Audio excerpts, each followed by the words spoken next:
Hello everyone, welcome back to the lead code school series. আজকে আমরা lead code question number 584 find customer referee এটা আমরা দেখব। তো এখানে একটা টেবিল দেওয়া রয়েছে, টেবিলে কলাম নেম এবং টাইপ রয়েছে, যেখানে কলাম নেমে তিনটে জিনিস দেওয়া রয়েছে, সেটা হচ্ছে ID, name, refer ID and data type, যেটা অ্যাকর্ডিংলি আইডি যেমন ইন্টিজার ভ্যালু রয়েছে, নেমের স্ট্রিং ভ্যালু রয়েছে বা ভ্যারকার যেটাকে বলা হয় এসকিউএলে, রেফার আইডি যেটা রয়েছে হচ্ছে ইন্টিজার ভ্যালু।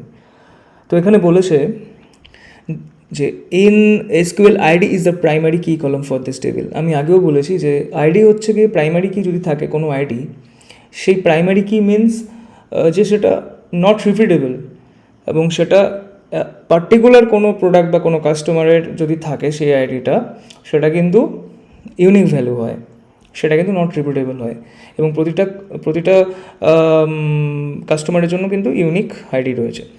তো তারপরে বলেছে each row of this table indicates the ID of a customer, their name and the ID of the customer who refer them. প্রতিটা রোতে, টেবিলের প্রতিটা রোতে কিন্তু যে কাস্টমার যে আমাদের কলমটা দেখছি, সেই প্রতিটা এক একটা কাস্টমারের, প্রতিটা ইন্ডিভিজুয়াল কাস্টমারের একটা করে আইডি রয়েছে, তাদের নাম রয়েছে and the ID of the customer who refer them. যে কাস্টমারের আইডিটা রয়েছে এবং নাম রয়েছে, সেই কাস্টমারকে যদি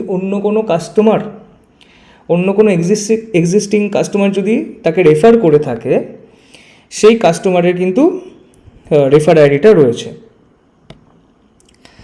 এবার আমাদের কোয়েশ্চেনে বলেছে যে find the names of the customer that are either referred by any customer with ID not equals to 2, আর 2 নম্বর বলেছে যে not referred by any customer, মানে যেটা null value. Return the result table in any order.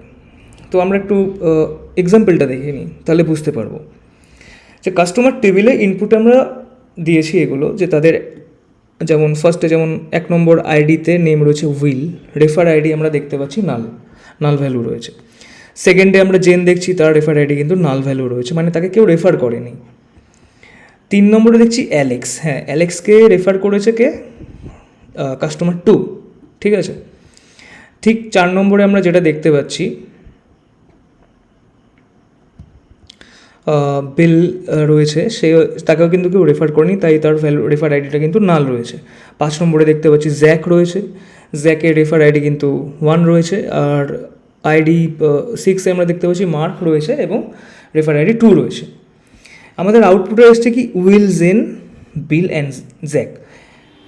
Actually এই কোয়েশ্চেনটা বলছে যে আমাদেরকে বলছে যে find the names of customers who were either not referred by customer 2, অথবা তাকে কেউ রেফারই করেনি। আমরা যদি দেখতে পাই যে আউটপুটে উইল, জেন, বিল, জ্যাক রয়েছে, আমরা দেখতে পাবো যে উইলের যে রেফার আইডি রয়েছে সেটা নাল, তাই আমরা সেটাকে ইনক্লুড করেছি। উইলের রেফার আইডি নাল রয়েছে, তাই আমরা ওকে ইনক্লুড করেছি। জেনের রেফার আইডি নাল রয়েছে, তাই আমরা ওকে ইনক্লুড করেছি। অ্যালেক্সের রেফার আইডি 2 রয়েছে, তাই আমরা অ্যালেক্সকে অমিট করে দিয়েছি। বিলের রেফার আইডি রয়েছে নাল, তাই বিলকে আমরা ইনক্লুড করেছি। জ্যাকের রেফার আইডি রয়েছে 1, তাই ওকে আমরা ইনক্লুড করেছি। সেম ফর দ্য মার্কের রেফার আইডি 2 রয়েছে, তাই ওকে আমরা অমিট করে দিয়েছি। এখানে আমাদেরকে বলেছে কোয়েশ্চেনে যে সিম্পল বলেছে যে যাদের customer ID refer ID not equals to 2 আছে, যাদের মানে যেসব কাস্টমারের রেফার আইডি 2 আছে তাদেরকে আমরা অমিট করে দেবো, আর সেই সব কাস্টমারকে আমরা রাখবো যাদের নাল ভ্যালু রয়েছে, ঠিক আছে।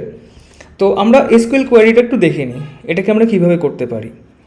তো ফার্স্টে আমি লিখব সিলেক্ট কি, আমাকে নেমগুলোকে জাস্ট শো করতে হবে, তাই আমি লিখছি নেম।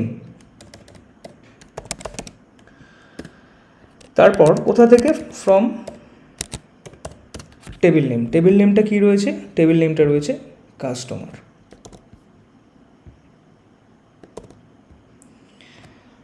আচ্ছা, এবার আমাদের কি করতে হবে? আমরা এখানে একটা কন্ডিশনাল ক্লজ ইউজ করব।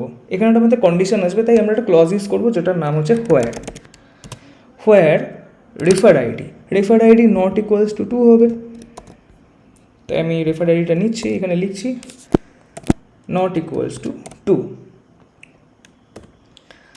অর এখানে আমরা একটা লজিক্যাল অপারেটর ইউজ করব যেটা হচ্ছে অর, অথবা।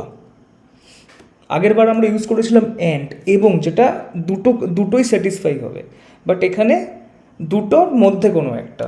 কারণ এটা তোমাদেরকে জেনে রাখতে হবে যে এসকিউএল কিন্তু নাল ভ্যালু যে আমরা কোয়ারিতে দিচ্ছি, নাল ভ্যালু কিন্তু রিড করতে পারে না সেভাবে। তো আমাকে কিন্তু মেনশন করে দিতে হবে যে দেখো ভাই, যদি এটা নাল ভ্যালু হয় তাহলে তুমি কিন্তু ওটাকে ইনক্লুড করো, আদারওয়াইজ শো কিন্তু করবে না। আমি যদি শুধু অর ছাড়া করে থাকি তাহলে তুমি দেখো, আমি যদি রান করি দেখো আমার কিন্তু এটা টেস্ট কেসে কিন্তু আমার প্রবলেম হবে। দেখো রং অ্যান্সার, কারণ ও null value, SQL null value কিন্তু রিড করতে পারছে না, আমাকে সেটা মেনশন করে দিতে হবে। তাই আমি এখানে লিখব অর অপারেটর ইউজ করে আমি লিখব যে এই যে রেফার আইডিটা রয়েছে এটা যেন নাল হয়, is null.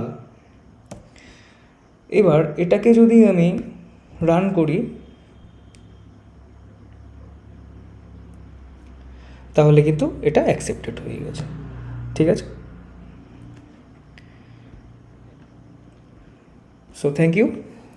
If you found this video helpful, don't forget to like, subscribe and follow the LeetCode SQL series. Next ভিডিওতে তোমাদের সাথে দেখা হচ্ছে।